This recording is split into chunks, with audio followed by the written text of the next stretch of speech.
ഇത്രയും വലിയൊരാളുടെ വലിയ പടത്തിൽ പടപ്പും പേരുമില്ലാത്ത ഞാൻ എങ്ങനെ ഉണ്ടാവും ഏട്ടാ?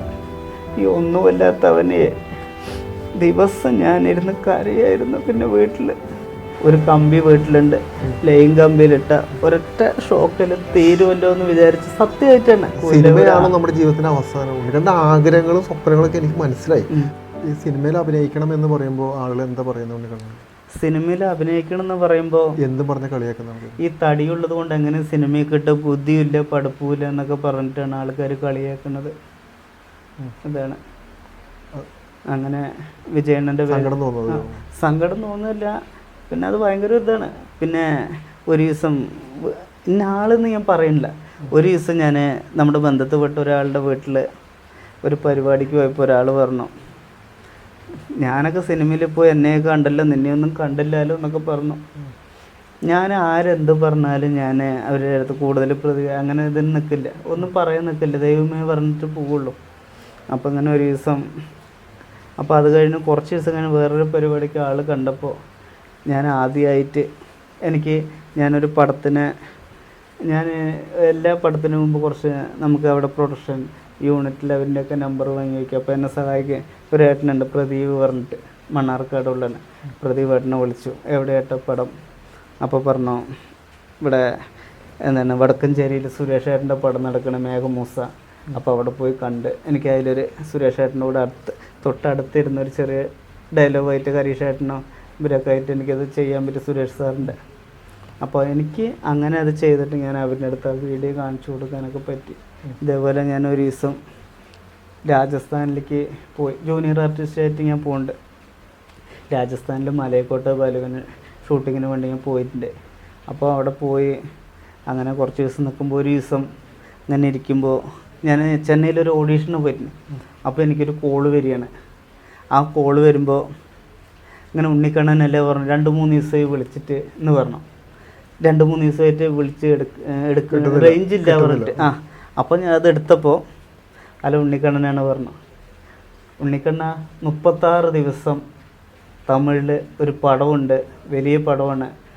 അപ്പോൾ 36 ദിവസം അത് ഞാൻ ഒരുപാട് സന്തോഷിച്ചേട്ടാ. 36 ദിവസം വലിയൊരാളുടെ പടം, ഇത്ര പൈസ എന്നും പറഞ്ഞു, വലിയൊരു തുക. അതൊന്നും ഞാൻ മനസ്സിൽ വിചാരിക്കാത്ത ഒരു വലിയൊരു തുകയും പറഞ്ഞ് എല്ലാം സന്തോഷിച്ച് ഞാൻ അവിടെ നിന്ന് അതിന് രസം. ഇതൊക്കെ കഴിഞ്ഞിട്ട് ഞാൻ കറങ്ങാൻ പോകുമ്പോൾ 3-4 കൂട്ടുകാരന്മാരൊക്കെ ആയിട്ട് ഒരു കുതിരനെ കണ്ടു. അപ്പോൾ അവിടെ പോയപ്പോൾ കുതിര ഭക്ഷണം വീഡിയോ എടുക്കുമ്പോൾ കുതിര ഒരൊറ്റ ചവിട്ടാണ് എൻ്റെ വയറ്റിൽ. അപ്പോൾ ആ സമയത്ത് ഭയങ്കര ഇതായി. അതെന്തോ സമയത്ത് ദൈവവരുത്തം കൊണ്ട് അത് തലയിലെ വർമ്മ സ്ഥലത്ത് കിട്ടി ഞാനവിടെ ചിലപ്പോൾ മരിച്ചെന്നെ. അപ്പോൾ അതും കഴിഞ്ഞ് തൊട്ടപ്പുറത്തെ വിഷമം കൊണ്ട് തൊട്ടമ്പലത്തിൻ്റെ അവിടെ ഇരിക്കുമ്പോൾ ആ പടത്തിൻ്റെ ഫുൾ ഡേറ്റ് വരും 36 ദിവസം മാർച്ച് 8 മുതൽ 36 ദിവസം ഇത്ര പേയ്മെൻറ്റും പറഞ്ഞിട്ട്. നമുക്ക് പേയ്മെൻറ്റ് ഇതൊന്നുമല്ല വേണ്ടത്, അത്രയും വലിയൊരാളുടെ പടത്തിൽ. അങ്ങനെ ഞാൻ അവിടെ നിന്ന് അവരിനെ കൊണ്ടൊക്കെ പറഞ്ഞ് മലയക്കോട്ട വരവന് സാർ അങ്ങനെ പോവുകയാണ് പറഞ്ഞപ്പോൾ അവിടെ നിന്ന് 2-3 ദിവസം വന്ന് അങ്ങനെ മാർച്ച് 3-ാം തീയതി 4-ാം തീയതി എത്തി ഞാൻ അവരിനെ വിളിക്കുകയാണ്. അങ്ങനെ വിളിച്ച്, സാറേ ഞാൻ ഉണ്ണിക്കണ്ണനാണ്. അപ്പോൾ അറിയും ഉണ്ണിക്കണ്ണ, അപ്പോൾ ഡേറ്റ് ഒന്ന് മാറിയിട്ടുണ്ട് പറഞ്ഞു. സിനിമയല്ലേ, ഡേറ്റൊക്കെ മാറുമല്ലോ പറഞ്ഞ് ഞാൻ ഇങ്ങനെ സന്തോഷത്തിൽ ഇങ്ങനെ ഇരിക്കുകയാണ്. അപ്പോൾ ഈ കഴിഞ്ഞ വർഷമാണ് ജൂൺ മെയ് ആയപ്പോൾ ഞാൻ, അണ്ണാ എന്തായി അണ്ണാ, ഞാനിത് സന്തോഷത്തിൽ അണ്ണാ ഇത് ഞാൻ ഉറപ്പിച്ചിരിക്കട്ടെ, ഇതെനിക്ക് കിട്ടുമല്ലേ പറഞ്ഞു. അപ്പോൾ അവിടെ നിന്ന് വാക്ക് എന്താ വന്നറിയട്ടാ, അത് മാറിപ്പോയിന്ന്. എങ്ങനെ ഉണ്ടാവും ഏട്ടാ? ഈ ഒന്നുമല്ലാത്തവനെ ഭാനോളം സന്തോഷിച്ചിട്ട് ഞാൻ ശരിക്ക് കുഴിപ്പെട്ട പോലെയായി ഏട്ടാ. ദിവസം ഞാനിരുന്ന് കരയായിരുന്നു. പിന്നെ വീട്ടിൽ അമ്മൻ്റെ അടുത്തും പറഞ്ഞു, അറിയണവരുടെ അടുത്തൊക്കെ പറഞ്ഞു, അവർക്കൊക്കെ സന്തോഷമായി. അപ്പം ഞാനിങ്ങനെ എന്നെ കളിയാക്കിയവരുടെ മുന്നിൽ ഈ പഠിപ്പും പേരുമില്ലാത്ത ഞാൻ എവിടെയാണ്? സ്വർഗലോകത്തോ? ഇത്രയും വലിയൊരാളുടെ വലിയ പടത്തിൽ 36 ദിവസമൊക്കെ പറഞ്ഞിട്ട് അത് പോയപ്പോൾ അങ്ങനെ ഞാൻ അപ്പോഴും നമ്മൾ തകർന്നു പോയി. ഞാനപ്പോൾ എന്താ വിചാരിച്ചറിയോ, ഈ ലോകത്ത് എനിക്ക് പിന്നെ എൻ്റെ ഫോണിലൊരു മുരുകൻ്റെ ഫോട്ടോ ഉണ്ട്. ആദ്യം തൃച്ചെന്തൂര് ആണ് വിചാരിച്ചത്, അതല്ല പിന്നെ മലേഷ്യയിലാണ്.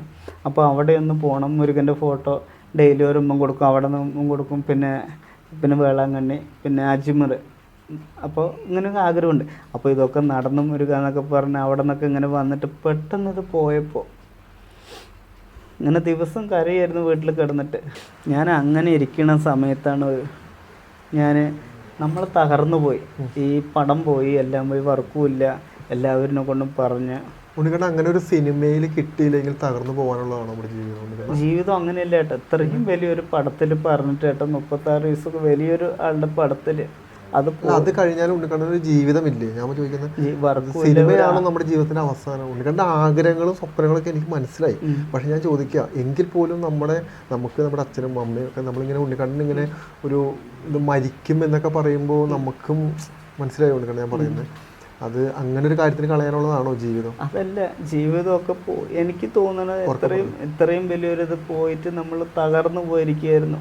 അപ്പം ഞാൻ ആദ്യം തൂങ്ങി മരിക്കാമെന്ന് വിചാരിച്ചു. അത് കഴിഞ്ഞിട്ട് ട്രെയിനിൽ പോയി, അത് ശരിയാണ്, അത് അങ്ങനെ തൂങ്ങി മരിക്കാമെന്ന് വിചാരിച്ച്. ഇങ്ങനെ എനിക്ക് വേണ്ട, ഒരു കമ്പി വീട്ടിലുണ്ട്, ലൈൻ കമ്പിയിലിട്ട ഒരൊറ്റ ഷോക്കിൽ തീരുമല്ലോ എന്ന് വിചാരിച്ച്, സത്യമായിട്ടാണ് അങ്ങനെ വിചാരിച്ചിരിക്കും. അങ്ങനെയൊക്കെ കടന്ന് ചിന്തിക്കുക. നമുക്ക് എത്ര വലിയൊരു ഇത് പോയി, വർക്കും കുറവാണ്, നമുക്ക് വീട്ടുകാരനൊന്ന് നോക്കണം, നന്നായിട്ട് വർക്കും ഇല്ല, എന്ത് ചെയ്യണം, പരിഹാസം തന്നെ എല്ലാവരിനെ കൊണ്ടും പറഞ്ഞു. എല്ലാവരും കളിയാക്കും, ഒരുവിധം എല്ലാവരും കളിയാക്കും. എന്തും പറഞ്ഞ് കളിയാക്കുന്നത്, ഈ തടിയുള്ള അങ്ങനെ എന്നൊക്കെ പറഞ്ഞിട്ട്.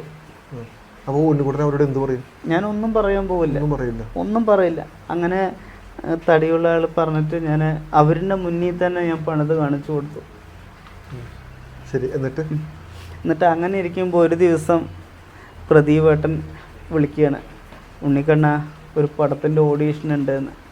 അപ്പോൾ അപ്പനൊക്കെ പടം ചെയ്ത മജൂക്കൻ്റെ പടത്തിൻ്റെയാണ് ഓഡീഷൻ ഉണ്ട്, ഒറ്റപ്പാലത്താണ് പറഞ്ഞു. അപ്പോൾ ഒരു പേപ്പർ സ്ക്രിപ്റ്റ് തന്നു. അപ്പോൾ എനിക്ക് 4 വരെ പോയിട്ടുള്ള നേരെ വായിക്കാനൊന്നും പറഞ്ഞ് അറിയില്ല. ഞാനങ്ങനെ ഒറ്റപ്പാലത്ത് ഓഡീഷന് പോയി, പടത്തിൽ സെലക്ഷനായി.